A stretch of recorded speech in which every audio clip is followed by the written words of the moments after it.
March 6, 2021, and this video is called Cancershima Dieiichi Bidenshima Lieiichi. Now, the more this guy talks, the more he kind of really gets on my nerves. President Biden holds a meeting on cancer, and he's got the nerve to say that he wants to be the president to preside over cancer, okay?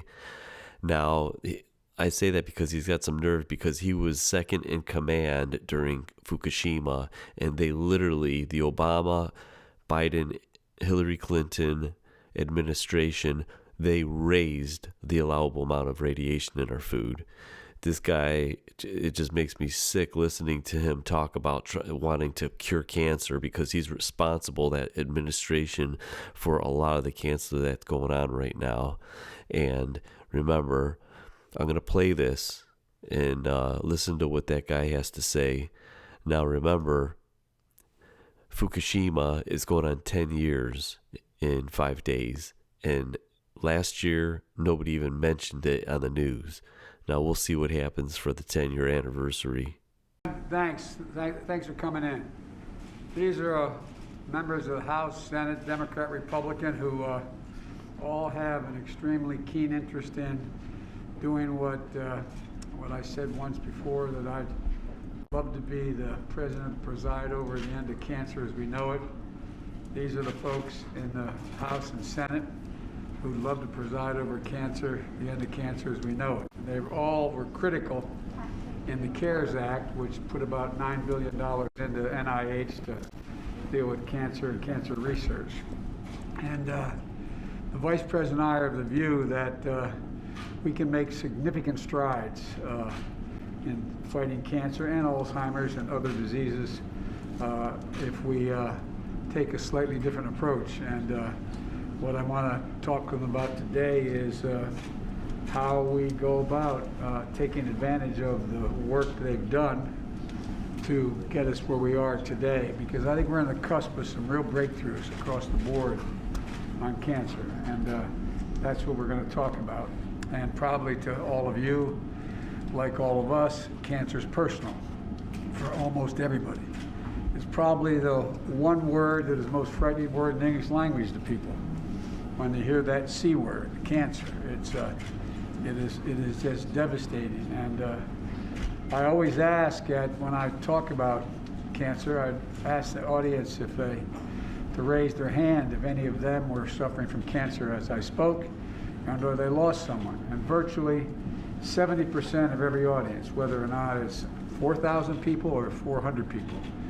And a lot of folks in this room have, like many of you, maybe, have been victims of cancer and overcome it. But there's so much hope that's what I want to talk about with these folks, about what we do from a legislative and substance point of view to make the kind of inroads I think we can make.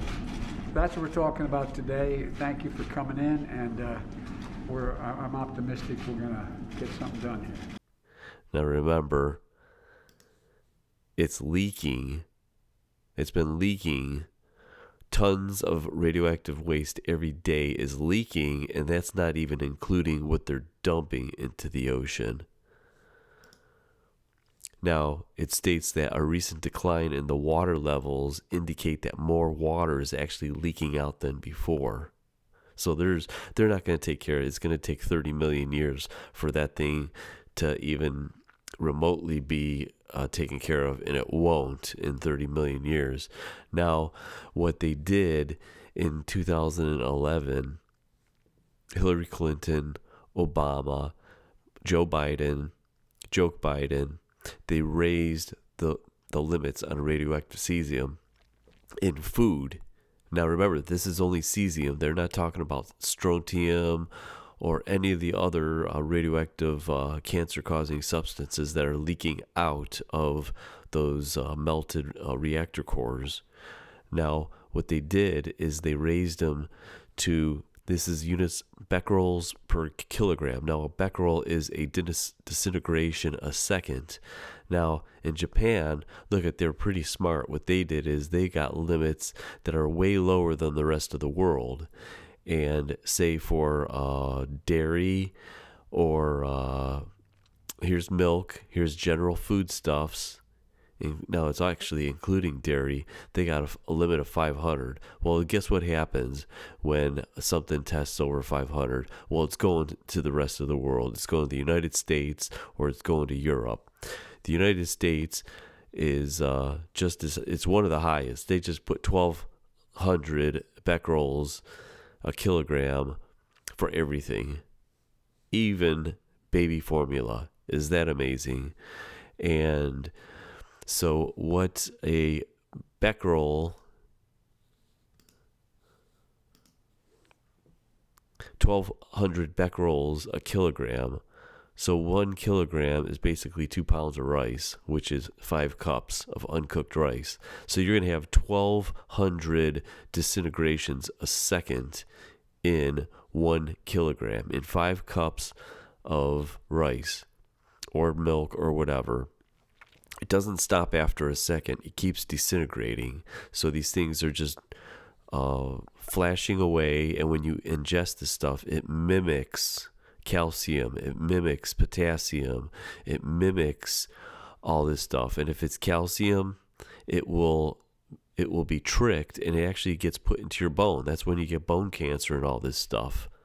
So this is nothing to mess around with. And for him to be talking about he wants to be the president to preside over cancer is a total joke. This guy really, he just irks me when he talks. And I'm going to play this interview that proves that the US government, everybody in the State Department over there knew what they were doing. Also the White House, so they know that they raised these radiation amounts in our food, and they make it sound like now they want to come save the day. Why is this being downplayed? Is it a liability issue, or do they want to prevent panic? Do you have any ideas why this is being minimized?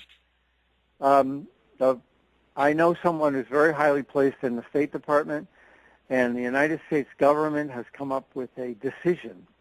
And I don't know whether it's influenced by a fear of panic or commercial interests or whatever, but I do know that the United States government, at the highest levels of the State Department, as well as other departments, FDA and on, have made a decision to downplay Fukushima.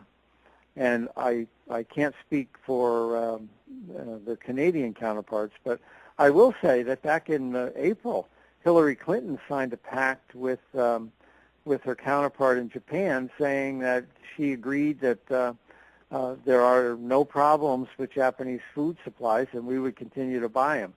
So we are not sampling this material as it comes into the country because our government, the U.S., has made a decision, strategic decision, to downplay it. I don't know if that's because they want to support the Japanese government or whether they want to support the nuclear industry. But I do know that that decision was made at the highest levels of government. Now, this is what's interesting, is this is the Nuclear Emergency Tracking Center. This is Null School. Now, this is the wind blowing, and that's Japan. This is where Fukushima is. Now, I just seen this when I was doing this video. I just wanted to do this as a reference. But this is a very interesting point here. This is, the red means that the radiation rates are rising, as opposed to green there isn't, or yellow and red. That's what they mean. Red means radiation rising. Now, look at how the wind is blowing. The wind is kicking up the radioactive dust that's not only around Fukushima, the plant, but it's all on the ground. They scraped 30 million one-ton bags, and they can't get it all. And it just keeps regenerating, coming from the mountains, blowing out of the stand, blowing out of the forests, coming down in the rain. Each time it rains, the radiation goes up. So you're never going to get rid of it, except the Fukushima plant is making more every day. And what's happening is this, with this wind, it's picking it up. And notice all the wind is drawing into this column right here. Now, isn't it interesting that it matches the the rising radiation column over here. It's actually picking up the concentration of radiation that is blowing in the wind. And yet we're going to have the Olympics over there, and they're worried about the coronavirus. I think they should be more worried that they have 3 melted nuclear reactors 130 miles away from where the athletes are going to be participating. Now, I'm going to leave you with this comment right here. Fukushima is cursed forever, as it is now located on the edge of hell.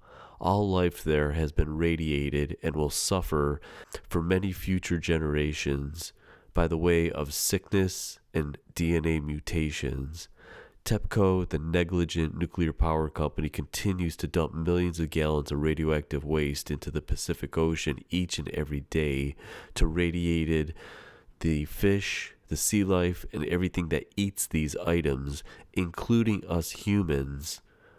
So that's why I'm kind of curious, what is Joe Biden going to say on the 10-year anniversary of Fukushima, since he literally was second in command when it all melted down. And that's why I'm calling this Fukushima Dieiichi, Cancershima Dieiichi Bidenshima Lieiichi, because they're not telling anybody the truth.